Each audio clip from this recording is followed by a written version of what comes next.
सतत 87.90% इतक्या कामांना पालघर जिल्ह्याला 100% पात्र लाभार्थी PWLचे मंजूर करण्याचे उद्दिष्ट दिलेले आहे। यापैकी प्रातिनिधिक स्वरूपात लाभार्थ्यांना मंजुरी प्रमाणपत्र वितरण माननीय पालकमंत्री महोदयांच्या शुभ हस्ते या ठिकाणी संपन्न होत आहे।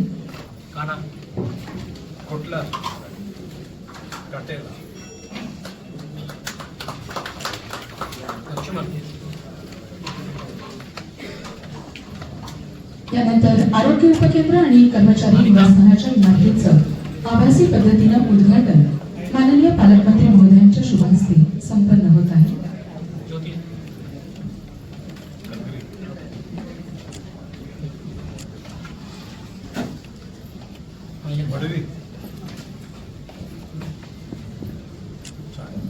प्रधानमंत्री आवास सर्वप्रथम मौजे इंदगाव तालुका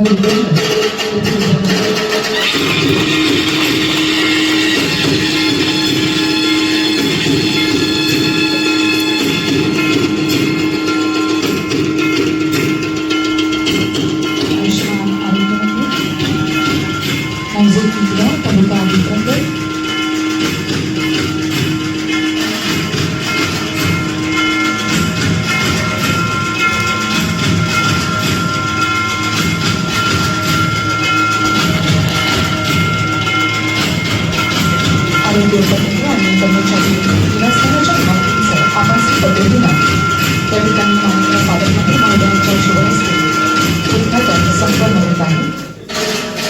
मौजे विजयनगर तालुका जुन्नर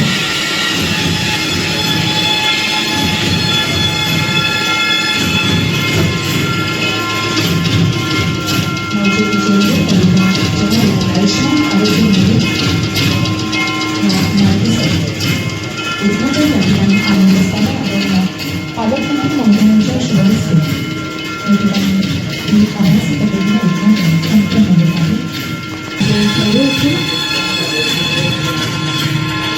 उपकेंद्राचं उद्घाटन आभासी पद्धतीने संपन्न होताना माननीय पालकमंत्री महोदय माननीय नामदार श्री उपकेंद्राचं आणि कर्मचारी निवासस्थान इमारतीचे उद्घाटन संपन्न होत आहे।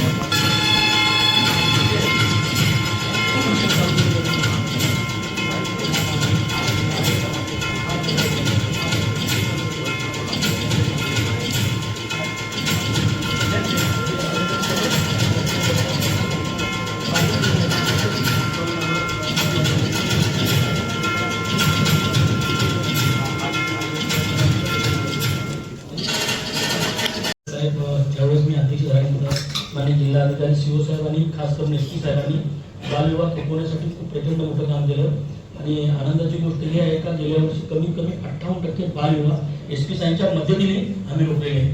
चांगले अशा लोकांना प्रेमानं समजावून सांगून त्याच्यातून बदल घडला पाहिजे। सांगितलेले पालक साहेब त्याची नोंद घ्या आणि त्या शाळेवर ते कुठला व्हिडिओ तिथला व्हिडिओ पण आहे। एज्युकेशन ऑफिसर कोण आहे?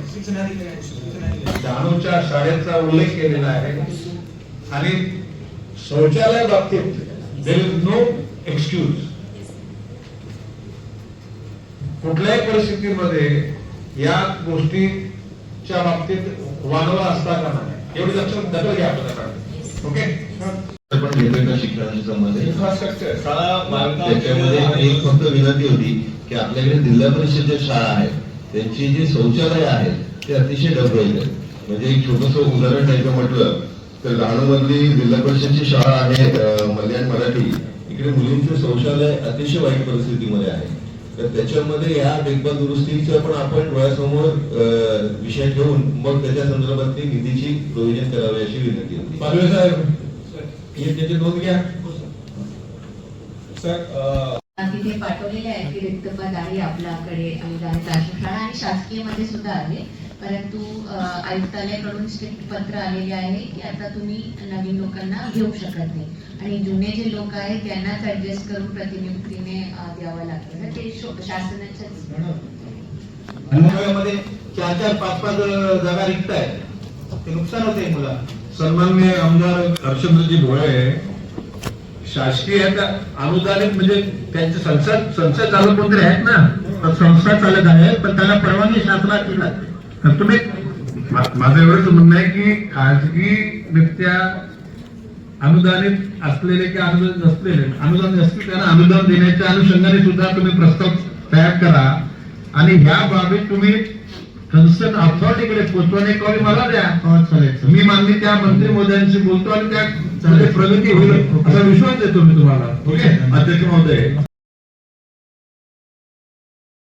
सगळ्यात मोठा महाराष्ट्रामध्ये प्रश्न हा आपल्या आदिवासी बहुल परिसरामध्ये होतो.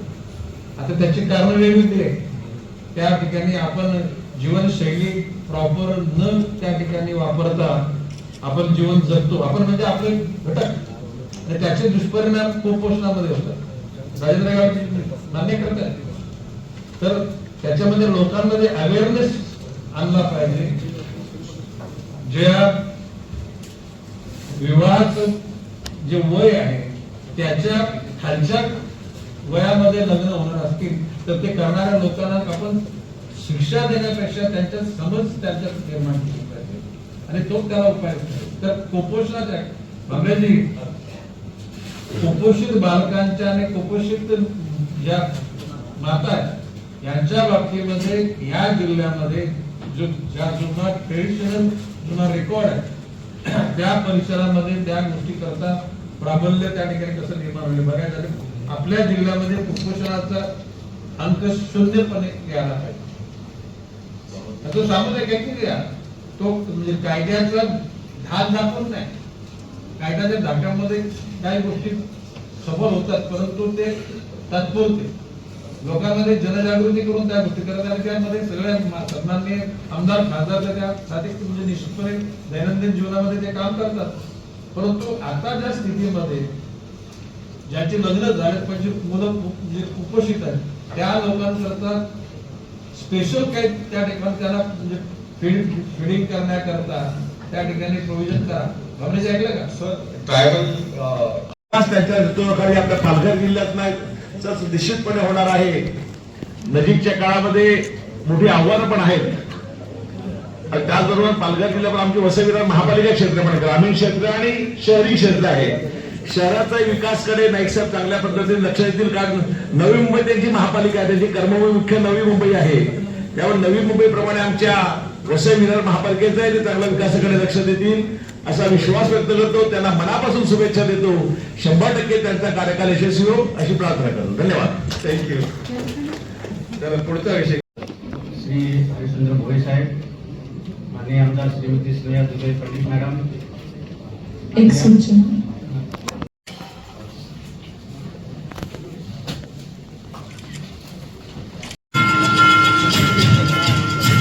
सर्वप्रथम जिल्हा परिषद शाळा वरसाळे तालुका वाडा.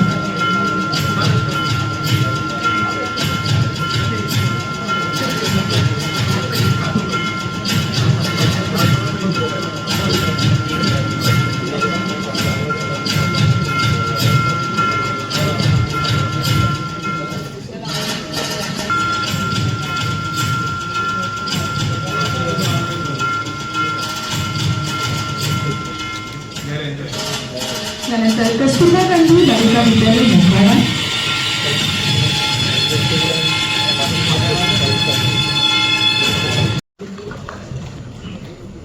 परिषदेचा आपण शाळा हस्तांतरणाच्या संदर्भातला 27/8/2024 पासून पत्रव्यवहार सुरू केलाय. अध्यक्ष महोदय, तुमच्या मला फक्त एकच गोष्ट लक्षात आणायची की 2009 ला महानगरपालिका स्थापन झाली आणि 2009 ते 2024 आपण काहीच करत नाही. मानसिकतेमध्ये बदल होण्याची आवश्यकता. स्नेहा दुबे मॅडम कुणाला दोष न देता जरा ऐकून घ्या. तुम्ही तुमच्या मनातला रोग माझ्या लक्षात आला. मी इतक्या वर्षात काय केलं आपण नाही त्या भागात जायचं. आज आपल्या समोर जी परिस्थिती आहे ती परिस्थिती लक्षात घेऊन त्याच्यात जो योग्य बदल घडवायचा तो आपण घडवणार आहोत. असं जुनं जाऊ द्या मला तेच म्हणायचे अध्यक्ष महोदय की आपण आपली मानसिकता बदलली. तुमच्या आदेशानुसार आणि तुमच्या नेतृत्वामध्ये एक संयुक्त मीटिंग जर यांची घेतली जिल्हा परिषद मॅडम गरज नाही. मी पवार साहेबांनी पालवे साहेबांना तुम्ही बसा. पालवे साहेबांनी द्यायची तयारी पवार साहेबांनी घ्यायचं आणि त्या ठिकाणी राज्य नगरविकास मंत्रालयाचं किंवा ग्रामविकास मंत्रालयाचं त्या ठिकाणी जिल्हाधिकारी महोदय स्वागत आदरणीय नमस्कार सांगितले. अधिकारी महोदयांच्या